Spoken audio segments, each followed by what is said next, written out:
tá horrível o clima também, né? Tá tudo nublado, a gente também tá nublado, a gente tá down de Ciclo.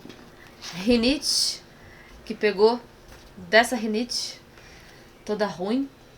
Mas vamos lá. Oi, gente, bem-vindo a mais um vídeo no canal. Hoje, mais um vídeo de Ulisses, lendo Ulisses, os episódios 12 e 13. Nós vamos comentar hoje, falar o que a gente achou e tentar entender aí mais uma vez essa cabeça, esse livro, esse autor.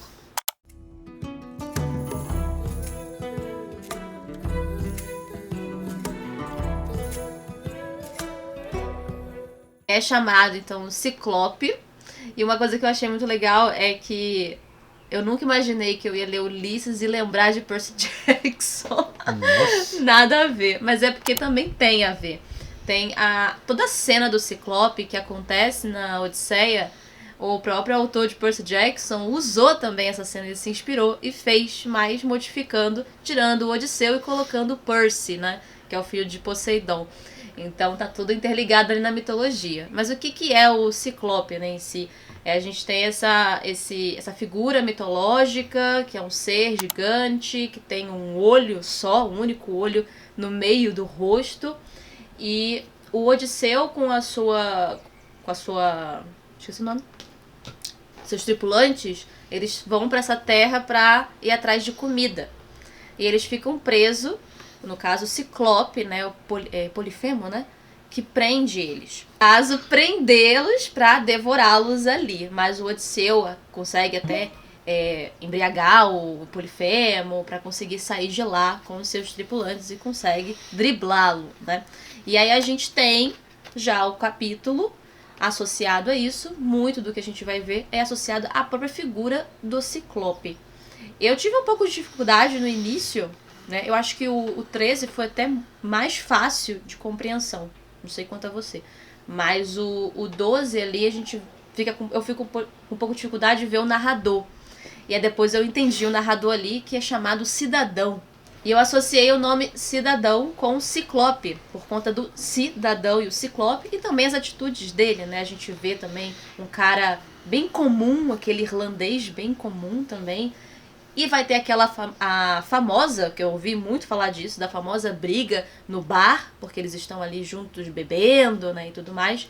E tem uma cena ali que eles brigam. E essa violência também tá muito... se refere muito também à própria violência do gigante, do Ciclope. O episódio se passa todo nesse pub. Eu vou deixar o nome aí, porque eu esqueci o nome do local. E é engraçado também, porque eu até pesquisei... Também é um local de visitação, as pessoas vão visitar também onde ocorreu isso, né? Até o guia fala o que aconteceu aqui no livro, isso é muito legal. Quem sabe, né, um dia, quem sabe a gente consiga... Eu não. Eu não. Eu gostaria. Eu só faço viagem doméstica. Eu gostaria de um dia fazer um guia assim. Eu gostaria de ler legal. Dublinenses em Dublin e seguir os passos de cada conto pelos também, locais que ele passa. Desde a primeira vez que eu li Dublinenses, eu pensei nisso. Verdade. Aí eu como não podia fazer lá fisicamente, eu fazia via Google Maps. É que eu acho que também não é tão difícil, porque o próprio guia mesmo, né, ele vai te mostrar todos os caminhos do Ulisses. No livro do Ulisses. Outra coisa, se Dublin fosse isso tudo, Joyce teria morado lá. Hipocrisia também, o cidadão. Tá até meio aborrecido também com o Bloom, quando eles vão brigar. Que a figura do Ciclope, por ter a característica de um olho, eu achei legal, porque o ponto de vista é do cidadão. Né? Legal, que é legal. O único ponto de vista que só ele que vê, que enxerga ali, que fala, né, sobre tudo que ocorre. E a gente tem um único olho do próprio Ciclope. Eu achei isso muito legal. A primeira coisa que é nova na obra é o narrador em primeira pessoa, né? Eu tô aqui agora, pensamento, né? Vou até aqui ler um pouquinho aqui do que o Galindo fala, né? Ação em primeira pessoa, feita por um desconhecido. Isso. Cheio ele também de preconceitos. E só para ler aqui o outro parágrafo também interessante, ele fala: e que fique claro que esse narrador não está narrando para nós. Ele de fato parece estar contando para outras pessoas em outro momento o que aconteceu no bar de Barney Kiernan. Então o primeiro fato é esse. É o narrador em primeira pessoa. Isso. E nós, pela primeira vez na obra, teremos a visão de uma outra pessoa sobre o Bloom. Coisas que o Bloom não nos revelou e nem nenhuma outra pessoa tenha nos revelado. Você pode ver que, ao longo da história até aqui, nós conhecemos os pensamentos do Bloom, algumas críticas dele, crítica social dele e tal. E paira sobre o Bloom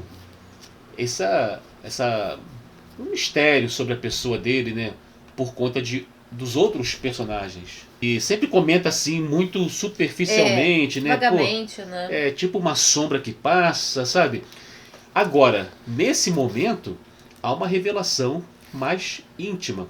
Não que seja a verdadeira, mas a partir.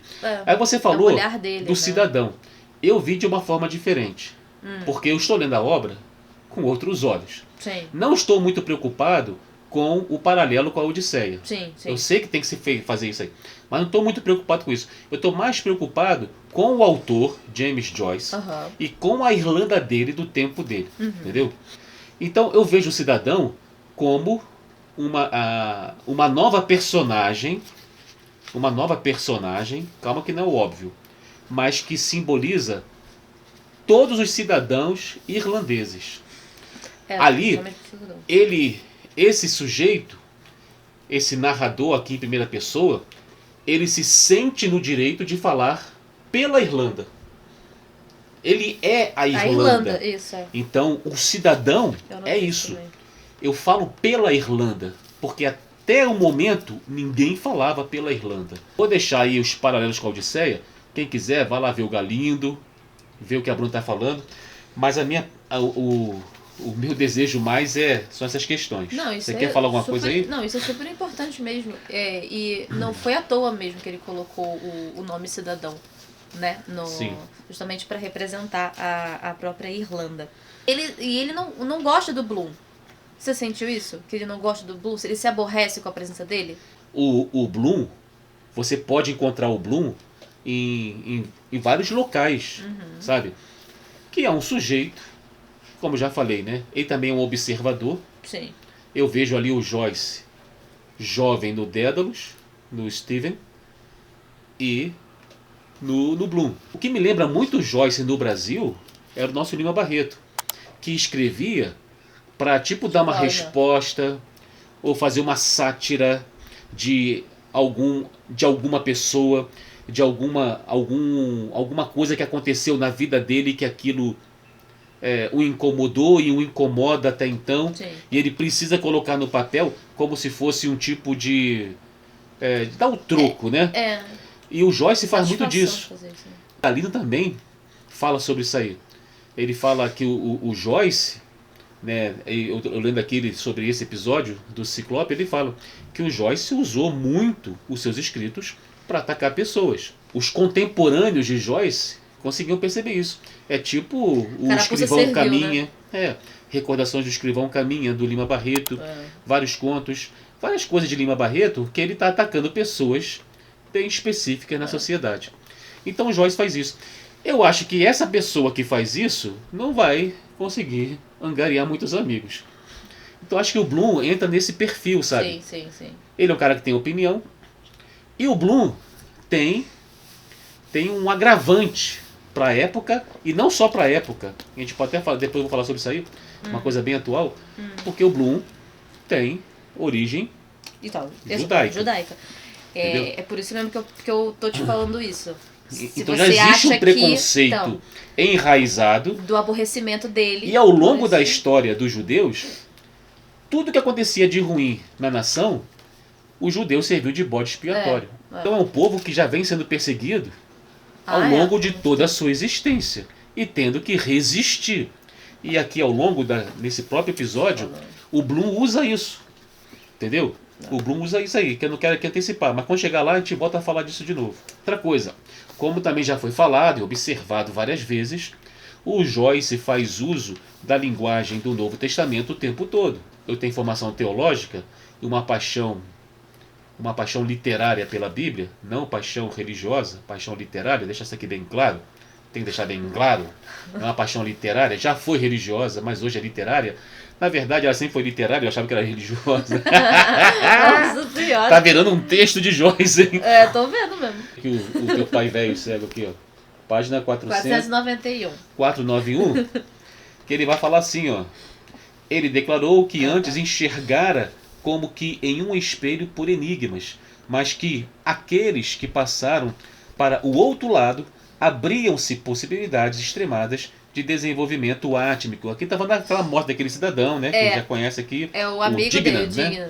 Que até eles estavam conversando lá, né? Ah, mas será que Jesus é bom? Pô, será que Jesus é bom mesmo? Porque levou o Dignan, né? Mas também, assim, eu senti muito no episódio porque eles estão bebendo, sabe? Isso me remeteu também. Não, mas isso faz parte. Não, eu sei, isso da faz parte bebedeira. Tô falando da do próprio- confusão Sim, também sim. do texto. Você acaba entendendo por conta disso. São os recursos que ele usa que deixam o texto muito bom também. Porque se você né? vê, olha só, se você vê, desculpa Mas de o novo Náusea é muito bom. eu trazer meu bigodudo aqui, mas também era também muito amado por Joyce. Se você for ler o Zaratustra de Nietzsche, é um tipo de evangelho. Olha só, se vocês nunca leram os evangelhos, leiam os evangelhos, mas com aquela crítica literária. Leiam os evangelhos. É uma coisa muito louca. Sim. Se você for ler os evangelhos, é claro que existe uma explicação por escrever daquela forma na antiguidade. Mas, por exemplo, se você lê um evangelho, tenta lê-lo como se fosse uma literatura contemporânea. Aí Jesus passava e falava assim, ó, vem, siga-me, e os caras seguiam. Joyce tem uma coisa muito evangélica, digo, dos evangelhos. Esse tipo de literatura, de como construir as cenas. Então você vê os evangelhos. Aí você vai ver no Zaratustra é a mesma coisa. Então é uma forma de se expressar, de se escrever. Eu nem sei porque eu estou falando isso, hein? A rinite começa aqui, ó. Começa por aqui. Aí ela começa a subir aqui e dominar o cérebro.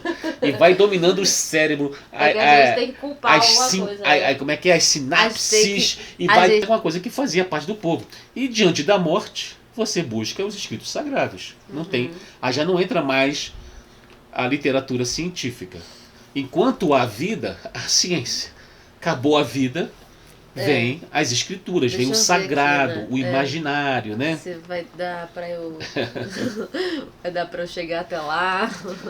E porque o homem busca um sentido na existência. Porque ele não quer morrer. Então, quando a gente se depara que nós vamos morrer, e não tem como ocorrer disso, você pode se preocupar com a alimentação, como Nietzsche se preocupava, você pode caminhar longas caminhadas, evitar a bebedeira, mas vai morrer. A morte é certa. E é bem possível que você morra de uma doença que você pensaria que só ocorreria com a pessoa desregrada.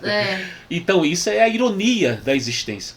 Só que nós somos seres que precisamos dar sentido a essa ironia. Então o Bloom é aquele sujeito que você mostra para ele assim, ó, um exemplo aqui, ó. Bloom, ali ó, uma câmera de vídeo. Eu não sei. É mesmo uma câmera de vídeo? Ou você, de onde você está olhando, com a sua experiência de vida. Depende do seu ângulo. Entendeu? Então o Bloom é esse sujeito. Então há algumas revelações novas sobre o Bloom. Tanto que aqui, ó, na página 495, para você mostrar também como ele mostra aqui o preconceito contra os judeus, né? Eles começaram a falar da pena capital. E é claro que o Bloom me aparece com o porquê e o pra quê. E toda a peixe mortice do negócio todo e o cachorro velho cheirando a perna dele o tempo todo. Dizem que esses judeuzinhos têm lá um tipo de um cheiro estranho para os cachorros que sai deles sobre sei lá qual efeito inibitório e por aí vai. Você vê que o cachorro tá cheirando lá o tempo todo o judeuzinho Bloom. Por quê? Porque parece que sai um cheiro diferente. Então são seres né, diferentes. Só o termo judeuzinho, né, diminuindo, já mostra isso também. E aquela relação que a própria igreja fazia de judeu e Judas. Então, esse cara traiu, ele entregou Deus, porque aí Jesus se tornou Deus para a igreja. Então, o judeu é esse cara que entrega o próprio Deus. Mas ele fala aqui, né, até no 496 ele vai falando, e no 95 Sim, também, sim. ele sai escrachando. É. Cadê? Que ele chama de bicho, ele fala também do... e o Bloom, é claro, com aquele nocaute daquele charuto, dando uma de Janota. A coisinha gorda que casou com ele, é um belo de um fenômeno, sabe? E vai seguindo. Tanto que foi aí que eu peguei, né, essa característica do cidadão, como ele debocha, como ele tá Sim. aborrecido e já quer pra cima dele, já quer a violência, né, do Ciclope. Aqui a parte que eu falei, que ele fala como é que é o Bloom, na página 512. Ah, tá. Que fala, eu juro pelo chapéu que me protege, que se você pegasse uma merda de uma palhinha do chão e dissesse pro Bloom, olha só, Bloom, está vendo essa palhinha? Isso é uma palhinha. Juro diante da minha tia que ele ia falar da palhinha 1 hora inteira. Ah, se ia, e sem parar. Então, ó o sujeito. Isso é você, sabia? Vai filosofando. Eu tinha medo dessa parte. Vai pegando várias referências. Eu me vi aqui, Vai... Isso é coisa de velho, cara. Na página 524, mais um uso, né, da linguagem evangélica, né, que fala, ó, que repara no cisco no olho dos outros, mas não consegue ver a trave que está no seu próprio olho. E também a gente pode... serve como um provérbio, né, do Novo Testamento, né? Se eu não me engano, teve isso na Odisseia, depois não me corrige, que eu lembro que teve cena do Ciclope também, porque ele consegue cegar o Ciclope. Ah, sim. Entendeu? Sim. Pra conseguir... E ele pergunta o nome do Odisseu e o Odisseu diz que ele se chama Ninguém. É muito boa essa cena, que ele fala que ele é ninguém. E quando atacam ele... Aí ele pede socorro, só que ele fala, ninguém me atacou. E ninguém vai ajudar o Ciclope, porque ninguém o atacou, né? Então é muito legal. Porque você vê que a própria figura do Ciclope, se você também colocar no cidadão, é que aquele cara meio só um brutamonte ali, gigante, do briga, só brigar e violência o tempo todo. Por isso que remete muito ao músculo também, né? Sim. O órgão músculo dessa violência toda. Elemento antagônico, né? Então, sim. o cara tá ali uma turma no pub, bebendo, Isso. E vamos dizer assim, eles com uma visão muito próxima, sabe, das coisas do dia a dia, do cotidiano, da Irlanda, e vem esse sujeito Bloom, esse elemento que vai desconstruindo aquelas ideias, trazendo uma segunda opinião que incomoda porque faz sentido. Me lembrou até a biblioteca. Não lembrou um pouco, não? Esse incômodo. Sim, não. Né? Sem dúvida nenhuma. Me lembrou esse incômodo. É esse elemento que incomoda. Incomoda. Porque existe uma tradição, existe uma coisa ali já enraizada. Ó, não mexe nisso não, tá? Pelo amor de Deus. Então, que tal você botar mais salzinho aí nesse mingau aí? Ah, rapaz, ó. Há 1000 anos que a gente faz esse tipo de mingau. Nunca ninguém reclamou. Mas, bota. E quando você coloca alguma coisinha que faz sentido, aí você gera uma revolta, né? Nossa, esse chato veio de novo. E mudou. Em pleno século XXI, nós temos mais conhecimento, mais tecnologia, mas o ser humano é o mesmo. Se você pegar, nem tem muito tempo isso, a pandemia mesmo. Mas olha só, mas tem um elemento positivo nisso, porque a crítica permanece. Então, por mais que a gente comete os mesmos erros do passado, mas também nós fazemos a crítica. A crítica está aí. Então, um diálogo que eu achei muito show é o que está na página 531. O Bloom estava falando sem parar, né? Como dizia lá o cidadão, com John Wise, né? O Wise é sábio, né? O Wise é sábio. Com John Wise. E todo empolgadinho. Você vê que o narrador aqui, né? Todo se achando. O novo parênteses. É o narrador que julga, né? Com aquela careta cor de burro quando foge, lá dele. E com o olho de ameixa revirando. Você vê que antes dele falar o que o sujeito falou, ele vai e deprecia todo o sujeito. Exatamente. Então o narrador, como você falou, ele tem tem a raiva, né? Ele não gosta muito do Bloom. Ele tá se preparando aí. Aí o Bloom vai falar, ó. Perseguição, ele falou. Toda a história do mundo está cheia de perseguição, perpetuando o ódio nacional entre as nações. Mas e você sabe o que significa uma nação? O John Wise falou. Parece que o John Wise devolve o próprio veneno do Bloom. E aí, o Bloom falou. E o que é? O John Wise falou. Uma nação? O Bloom falou. Uma nação é o mesmo povo vivendo no mesmo lugar. Santo Deus! Então o Ned falou, rindo. Se é assim, eu sou uma nação porque eu estou morando no mesmo lugar tem 5 anos.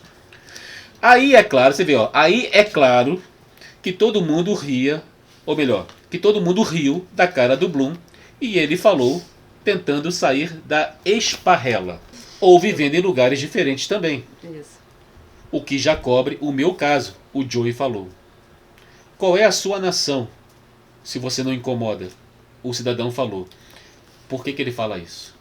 Porque Bloom é judeu. Judeu. O judeu não tem nação. Não, Né? Aí ele vai responder. A Irlanda. Eu nasci aqui. A Irlanda. Beleza. Aí para aqui. Aí, vamos dar um salto. Vamos dar um salto para a página 533. E eu também pertenço a uma raça. O Bloom falou. Que é odiada e perseguida. Ainda hoje. A gente pode falar ainda hoje também. Agora mesmo. Neste mesmo instante. É impossível. É muito atual. E eu também pertenço a uma raça. A raça de víbora. Da raça chata. Poodle. Roubada. Pilhada. Insultada. Perseguida. Tomando o que é nosso por direito. Agora mesmo. Vendidos em leilão no Marrocos como escravos ou gado. Aí, volta à página 532. Tá. Qual é a sua nação? Se você não incomoda, o cidadão falou. O cidadão perguntou para o Bloom. Qual é a sua nação? O Bloom falou, a Irlanda. Agora avança um pouquinho até a página 537. O narrador fala assim, adeus Irlanda, eu vou para o norte. Eu acho que esse episódio se resume com esse diálogo e essa grande ironia. E ler isso agora, né, também é foda, né? Que o cidadão, todo cheio de orgulho, joga pro judeu. Qual é a sua nação? Se você não se incomoda dizer. E ele fala, a Irlanda, porque eu nasci aqui. Mais à frente, o narrador fala, adeus Irlanda, eu vou pro norte. Na 534, começa assim o parágrafo. O amor ama amar o amor. A enfermeira ama o novo farmacêutico. O guarda 14A ama Mary Kelly. Gert McDowell ama o menino que tem uma bicicleta. MB ama um belo cavalheiro. Li Shihan amou beijinho chapuchou. Jumbo o elefante ama Alice a elefanta. O velho senhor Verschoyle da corneta acústica ama a velha senhora Verschoyle do olho zarolho. É como se o amor não é algo que nós sentimos. É algo superior a nós mesmos que nos domina para executar certas ações. Então, o amor ama amar o amor. Não é a enfermeira que ama o novo farmacêutico. É o amor que ama e exige que esse sentimento, né, essa ação permaneça na sociedade. Uma coisa filosófica pra cacete. Dá pra fazer várias coisas. Telly faz poesia disso, hein? Telly é o poeta do canal, hein? É o poeta do canal. Então, Telly, faz uma poesia aí. Ó, o tema é esse, hein? Porque tem também uma lenda sobre Nietzsche, que Nietzsche fala que quem são os vossos médicos? Os judeus. Quem são os vossos professores? Os judeus. Quem é a mulher mais adorada em toda a Europa? Uma judia. Quem é o teólogo da igreja? Um judeu. Quem é a pessoa mais sublime de toda a história da humanidade? Um judeu. Vamos para o episódio 13, Náusica, como você quiser chamar aí, que é também outro ser mitológico, mitológico e da Odisseia também. E no caso, o Odisseu, que a Náusica salva o Odisseu, retira ele da água, e a gente consegue também associar a Náusica com a personagem que vai aparecer nesse episódio, que o Bloom vai ficar encantado com ela, né, até um certo ponto. A Gertie McDowell, que é uma jovenzinha que ela tá ali com as amigas, tá com as crianças, são gêmeos, né? Eles estão brincando ali na praia.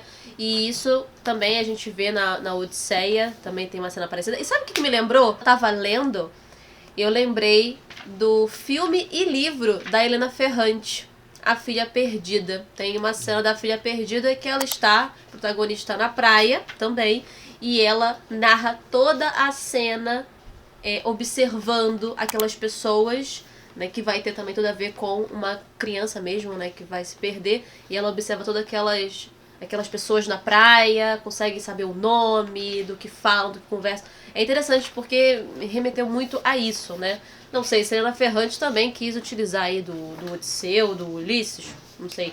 Mas é muito legal porque o Bloom tá ali, vocês sabem, vocês já ouviram falar, mas esse episódio é o fatídico episódio da masturbação. Que você tem que pescar ali em alguns momentos. Pode tossir. Não, vou tossir não, tô bocejando. Ah, tá. Você vai pescando ali em alguns momentos que sutilmente ele vai narrar essa masturbação. Não vai ser explícito que ele está se masturbando. Foi bem explícito. Não, dava pra ver, mas ele não usou as pra palavras. Ver, não. Imaginar, Enfim, né? Mas ele não usou ali exatamente palavras que mostram isso, né? Tipo, 50 tons de cinza. Mostrando ali esses romances eróticos que mostra, né? Aquela coisa bem feia.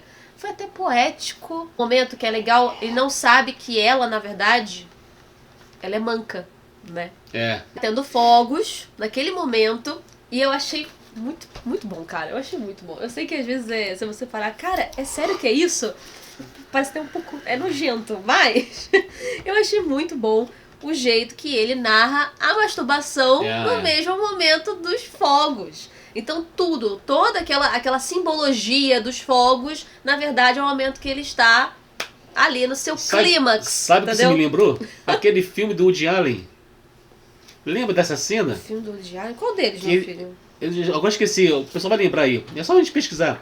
Aquela cena que é sobre amor, mecânica do sexo.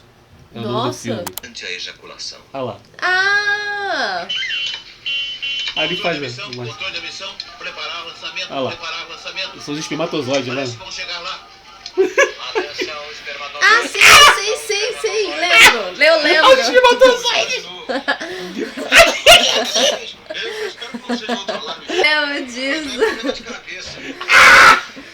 Ai, o Diário é muito Chaves. Os sistemas em alerta. Vamos transar no carro mesmo. Vamos transar no carro mesmo. Então, essa cena aqui... Olha lá, levantem o bicho. Indo! Esse aqui é na página 579 que eu marquei, que acho que já é nesse momento. Que eu até botei a descrição da masturbação, mas de uma forma não muito explícita, mas dá pra ver. E em muitos momentos no episódio ele mostra aquelas interjeções, né? Eu marquei também. Linda! Então o foguete saltou e bum! Com bom tom, som de estrondo. Então a bengala estourou. Meu Deus. E foi como parece um suspiro os de moleques zoando, né? E todos gritaram, em êxtase, jorrou dela uma corrente de fios de cabelo de chuva dourada. E se espalharam e, eram estrelas verdejantes de orvalho dourado. Tão lindas, suave. Porque ele tá fazendo isso enquanto olha pra ela, né? Enquanto vislumbra ela, e olha que né? ele pensou, que ele falou assim, mais à frente ali, mais embaixo. Mas que monstro havia sido. De novo com isso. Uma alma pura, imaculada, o havia invocado, e desgraçado que era. Como respondera? Um completo canalha. Logo ele. Isso é uma também. Logo ele. Mas assim, ele tem um momento também que ele fica até pensando. Depois, quando ele a ver, e também um pouco antes, né? De meio que se sentir culpado de ter feito isso. Pensa na traição, mas ele também pensa no que ele tá sofrendo, porque ele também é um corno, né? E tá sofrendo Sim. ali com a Molly e tudo mais, mas ele não liga mais. Mas quando ele vê que ela, na verdade, ela é manca, que aí tudo vai se esclarecendo, porque as amigas chamam ela pra correr, ela não corre. Aí vem o preconceito do judeuzinho. Então ela acaba não sendo mais tão atraente assim, Sim. né? Então isso acontece. E também ele pensa, ainda bem que eu fiz isso antes de saber, né? Porque talvez se eu soubesse que ela era manca, talvez nem teria ter feito, porque aí a excitação não viria, vamos dizer assim, só porque a menina era manca, né? Então logo Quer ver? depois. Bota apertada? Bota Não. apertada. Ela é coxa. E eu fui ver em inglês, e em inglês tá exatamente assim, é tight boots, né, que eles chamam de bota apertada. Lembrou Não, a pata da gazela do X-Way. José de Alencar, né? Pata da gazela. Aí fala, né, o Sr. Blue ficou olhando enquanto ela saía cocheando, coitadinha, por isso que ela ficou largada e as outras saíram correndo. Achei que tinha alguma coisa errada pelo jeito dela. A bela desprezada, um defeito é 10 vezes pior em uma mulher. Caraca. Aí depois ele fala, diabinha assanhada mesmo assim, né? Porque ela se insinuava pra ele, né? Por exemplo, a Náusica na Odisseia, ela não teve nada também com o Odisseu, mas só de olhar pra ele, ela pensou que queria um marido como ele. Eu lembro de um comediante que tava falando sobre que ele, no stand-up, tinha uma senhora cadeirante. E ele mesmo fala assim, poxa, a gente olha pra cadeirante e de repente não vai perceber. A gente pensa que ela também não tem esses pensamentos, né? Entendeu? Exatamente, que ela também não tem nenhum desejo sexual, Sim. né? Nenhum É porque ela é coxa, ela não sente atração por homens, Exatamente. ela não quer transar com homens. Ela o vê, né? E também tenta se insinuar pra ele. Sim. Por isso que ele chama de diabinha safada. Você é Então, manca e mesmo assim você, né? então tem essa coisa, isso né? aí. Poxa, você é manca, você deveria ser mais pura. É. Como assim? Pô? E antes dele saber disso, ele até coloca e descreve muitas vezes o como ela parece. Eu até tinha colocado no Scooby, eu tinha colocado uma cena dele descrevendo sobre ela, falando como ela parecia até um ser espiritual. O tom, a sua cor, ela era pura demais, seria a virgem, sabe? Aquela menina ali. E isso que excitava cada vez mais ele. E como se ela fosse, como ela é manca, isso acabasse atenuando o ato que ele fez, que era desprezível Sim. até então. É. Mas, mas ela é uma diabinha também, né? Aí, pô, tô me culpando aqui, mas ela também é uma safadinha, entendeu? E eu achei que o início foi muito bonito. Já o primeiro parágrafo. Para, Bruno. Você é minha filha mesmo, Bruno. Olha que é extremamente poético. Eu falei, melhor início. Muito bom isso aqui, cara. Não acredito É nisso. lindíssimo. Que é isso? Não acredito, minha filha tá. Olha só que eu vou ter extremamente poético. Então, foi a partir daí que eu senti que o episódio ele ia ser até um pouco mais acessível.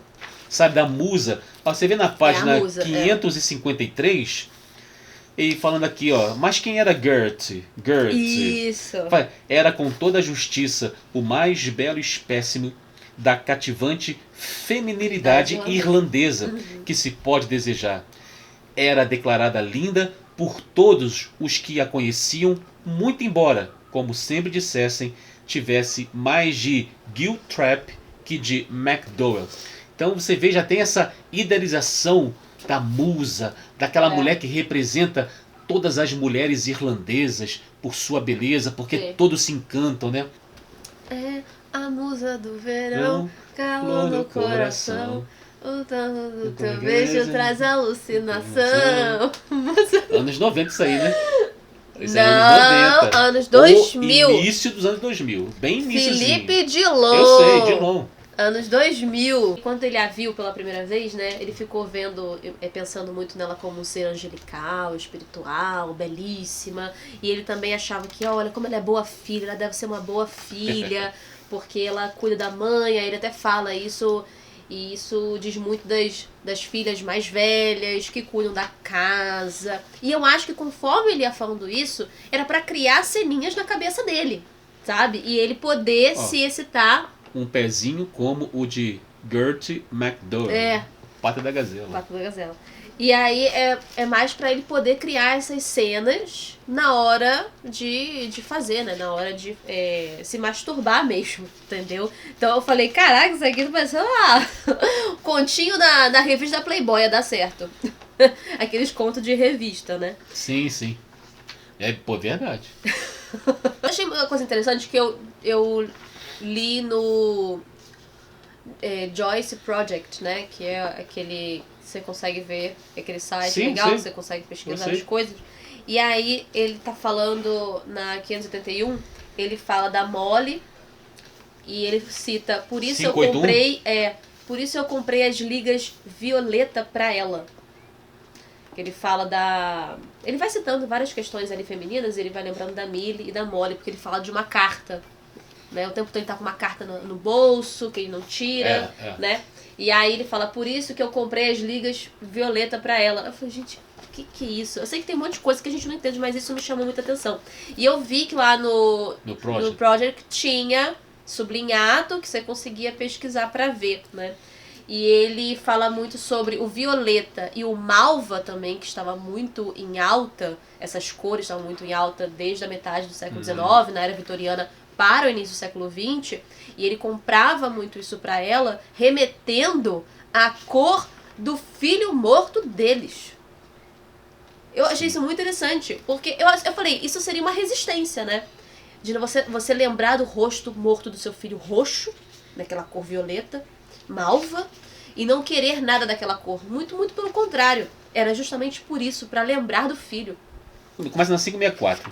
Lá no último parágrafo da 564. Que fala assim, ó. Gert assentiu com um sorriso e mordeu o lábio.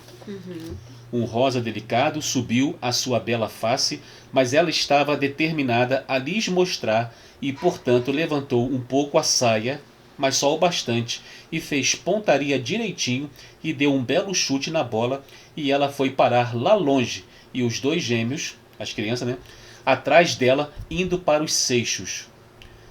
Puro ciúme, é claro, que era só isso para chamar a atenção por causa do cavaleiro do outro lado olhando. Aí, continua. Ela sentiu o calorão, sempre um sinal de perigo com Gert McDowell, surgindo e inflamando suas bochechas.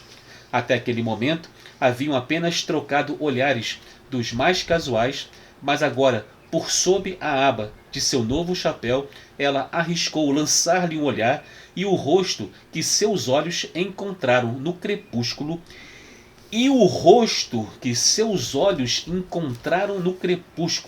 lânguido e estranhamente convulso, pareceu-lhe o mais triste que jamais vira. Dom Quixote de la Mancha. Dom Quixote de la Mancha. O cavaleiro da triste figura. Me remeteu a ele, só queria falar Você isso pra lembrou vocês. dele, né? Eu só queria falar isso pra vocês. E ele fala de cavaleiro também, né? É o cavaleiro.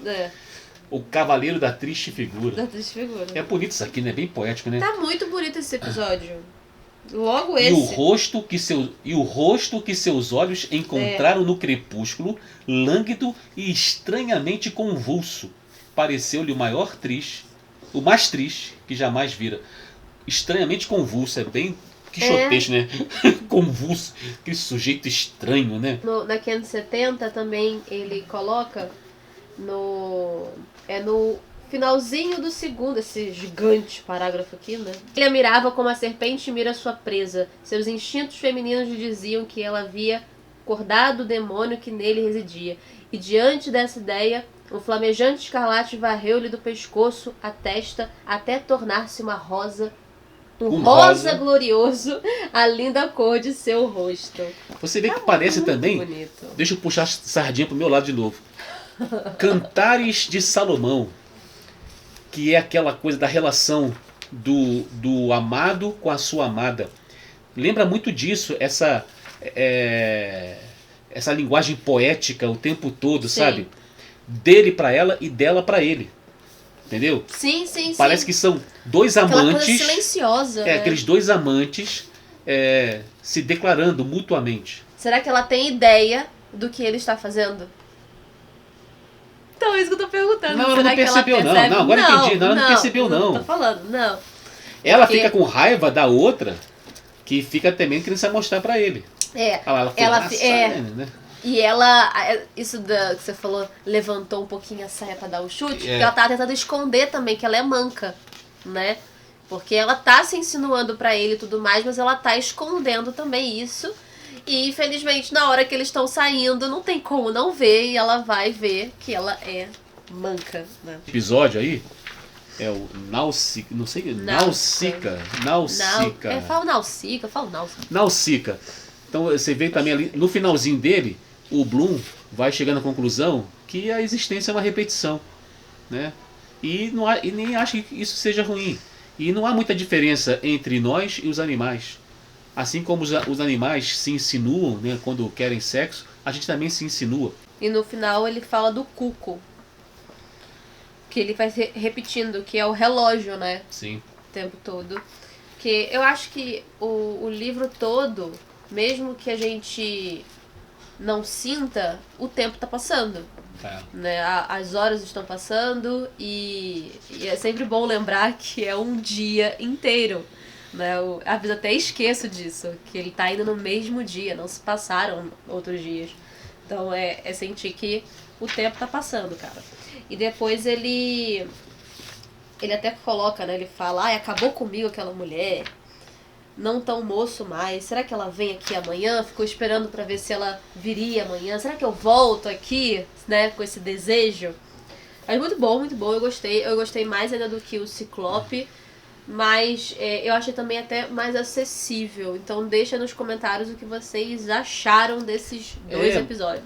Porque, assim, o Ciclope mostra a visão do cidadão sobre o Bloom. E o Nausicaa retorna o Bloom e, de certa forma, você pode confirmar algumas coisas que o cidadão falou sobre Bloom e negar outras. Entendeu? Sim. Porque esse final do Nausicaa mostra um Bloom realista com a existência, sabe? Porque por mais que a gente fantasie a existência, por mais que a gente encontre no ser humano algo diferenciado na natureza, o fim é a morte. Então ele queria falar assim, né? Mintam, sejam belos, porque amanhã morreremos, né? Sim. Que é uma alusão àquela a uma coisa, a uma ideia, né, uma máxima da antiguidade que o Paulo usou, né, comemos e bebemos que amanhã morreremos, e fala nisso como uma desesperança. No caso de Paulo, é dizendo assim que alguns ali contemporâneos de Paulo diziam que Jesus não tinha ressuscitado, e Paulo entendia que a ressurreição de Jesus era a maior esperança da fé dele. Então, se ele não ressuscitou, comemos e bebemos que amanhã morreremos. Então perdeu o sentido.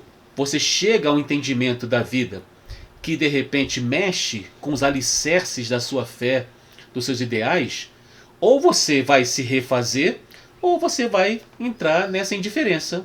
Comemos e bebemos, que amanhã morreremos.